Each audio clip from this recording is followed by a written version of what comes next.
the real killers behind horror's scariest villains. Your favorite horror villains weren't born in a writer's room. They started with real killers, whose crimes were often worse than anything shown on screen. The masks, the knives, the quiet houses at the edge of town. Much of it was pulled from case files, newspaper clippings, and courtroom testimony. The men who inspired these monsters walked among ordinary people. They had neighbors, they had jobs. Some were even trusted. Tonight we trace the line between fact and fiction. For each story, we begin with what truly happened, told plainly and without exaggeration. Then we look at how it was reshaped into the characters that still haunt cinema. This is not a celebration of the people who did these things.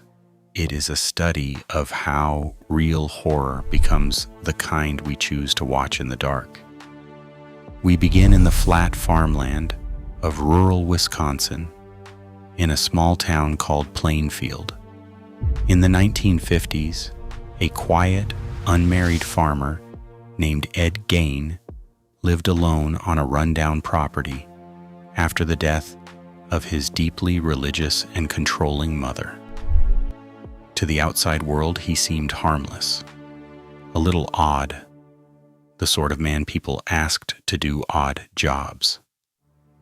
In November 1957, a local shopkeeper named Bernice Worden vanished.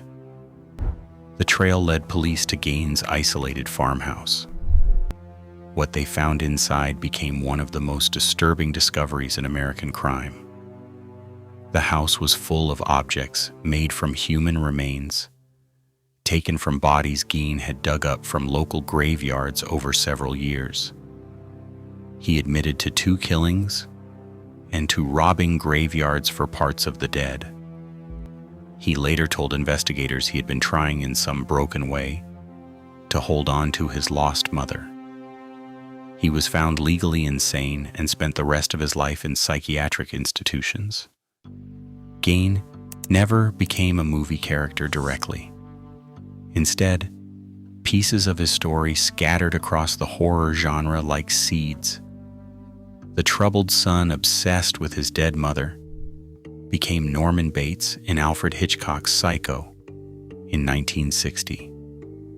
The idea of a killer wearing a mask of human skin echoed in Leatherface in the Texas Chainsaw Massacre in 1974, and the notion of a murderer stitching together a suit from his victims fed into Buffalo Bill in The Silence of the Lambs in 1991. None of these characters is a direct copy of Gein. Each takes a fragment of the real horror and reshapes it into something new. Our next case moved horror out of the countryside and into the friendly streets of the suburbs. In the 1970s, in a quiet township near Chicago, a successful building contractor named John Wayne Gacy was known as a pillar of his community. He threw neighborhood parties, involved himself in local politics, and volunteered at charity events, dressed as a cheerful character he called Pogo the Clown. Behind that painted smile was one of the worst serial killers in the country's history. Between 1972 and 1978, Gacy assaulted and murdered at least 33 teenage boys and young men. He lured many of them to his home and buried most of the bodies in the crawl space beneath the house. He had a prior conviction for assaulting a teenager, yet still moved freely through respectable society for years. He was finally caught in late 1978 after the disappearance of a 15-year-old boy drew a determined detective to his door. Gacy was convicted and later executed. Gacy did more than shock a nation. He fused 2 images that should never go together, the clown and the killer. That single terrible pairing helped cement the idea of the sinister clown in popular culture. Later horror figures, including the balloon-carrying nightmare of stories like It, drew on the same instinctive fear. It is important to be clear here. Those fictional monsters were not officially based on Gacy.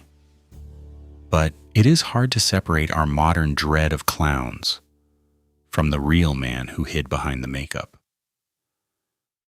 For our third story, horror puts on a suit and speaks softly.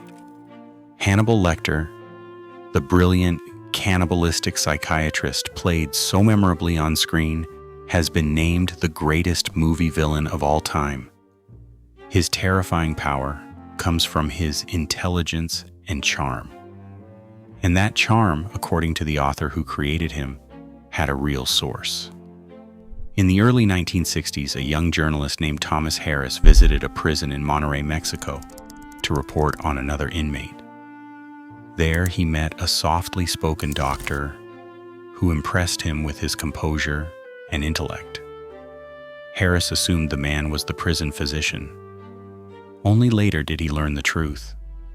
The doctor, Alfredo Bali Trevino, was himself a prisoner, convicted of killing and dismembering a man. Decades later, Harris confirmed that this elegant, unsettling figure was the seed from which Hannibal Lecter grew. The real doctor was eventually released and, by many accounts, spent his later years quietly treating the poor. The fiction took his surface, the calm, the intelligence, the horror hidden beneath good manners, and built a monster around it. Not every horror story is about a human killer. Some are about what we fear we cannot see. The Exorcist, released in 1973, terrified audiences with the possession of a young girl. Its author drew inspiration from a real case he had heard about as a student. In 1949, priests performed a series of exorcisms on a teenage boy, remembered publicly by the false names Roland Doe and Robbie Mannheim. The events took place in Maryland and later in Missouri, and were recorded by the attending clergy. Reports described strange behavior, hostile outbursts, and objects that seemed to move. To believers, it was a genuine battle with something evil. To skeptics, it was a disturbed child, misread through the fears of the time. One of the last surviving witnesses admitted he could never confirm the boy was truly possessed. The film took this uncertain human story and turned it into pure, supernatural terror. What was quiet and ambiguous in life became loud and absolute on screen. Our next stop is the vast, empty outback of Australia. The 2005 film Wolf Creek followed backpackers hunted by a smiling, brutal stranger in the wilderness. It was marketed as being based on true events, and while the plot itself was invented, its villain was stitched together from real killers. The director has said the character drew on two men. One was Ivan Milat, who murdered backpackers in the 1990s and left their bodies in a forest south of Sydney. The other was Bradley Murdoch, convicted in the killing of a British tourist whose partner narrowly escaped into the dark. Out of respect for that ongoing case, the film was even held back from release in one part of the country. The movie combined these crimes into a single fictional predator, exaggerating the violence while keeping the core fear intact, the fear of being lost, far from help, at the mercy of the wrong person. Sometimes the true story behind a monster is not a killer at all, but a mystery no one could explain. When Wes Craven created Freddy Krueger for A Nightmare on Elm Street in 1984, he built a villain who murders people in their dreams. The idea came, in part, from real newspaper reports. In the late 1970s and early 1980s, a number of young, healthy refugees from Southeast Asia died suddenly in their sleep in the United States. Doctors were baffled. Some of the men had reportedly been so frightened of their own nightmares that they tried to stay awake. Craven read about these deaths and combined them with other memories, including a frightening figure from his own childhood. To imagine a killer you could not escape simply by waking up. The real tragedy was medical and heartbreaking. The fiction gave that fear a burned face and a bladed glove. Our final case shows how directly a real crime can shape a modern classic. The 1996 film Scream reinvented the slasher genre with its masked killer and its knowing sense of dread.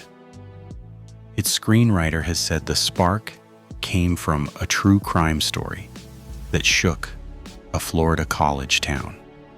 In the summer of 1990, a man named Danny Rolling murdered several students in Gainesville over just a few days. The killings terrified the community and dominated the news, feeding a very real fear of a stranger who could strike inside your own home. The writer, unsettled by what he read, turned that fear into a story about young people stalked by a masked figure. Rolling became known as the Gainesville Ripper, and while the film's plot is fiction, the raw panic at its heart was borrowed from something that truly happened. So what does all of this tell us? It tells us that horror rarely invents its worst monsters. It borrows them. And in borrowing, it changes them. Movies simplify. They sanitize. They give chaos a clear villain, a motive, and an ending. Because real crimes almost never offer those comforts. The people who suffered in these true cases were not characters. They were sons, daughters, neighbors, and strangers whose lives were cut short or scarred forever. It is worth remembering them behind the masks.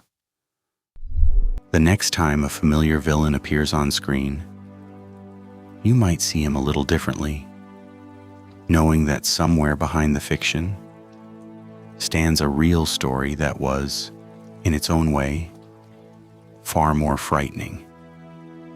Now it is your turn. Which of these real cases would you like a full documentary on next? Tell us in the comments and let us know if there is a killer or a haunting we have not yet covered. Thanks for watching. If you want more deep dive documentaries about the real stories behind horror and true crime, subscribe and tell me which case you want to see next.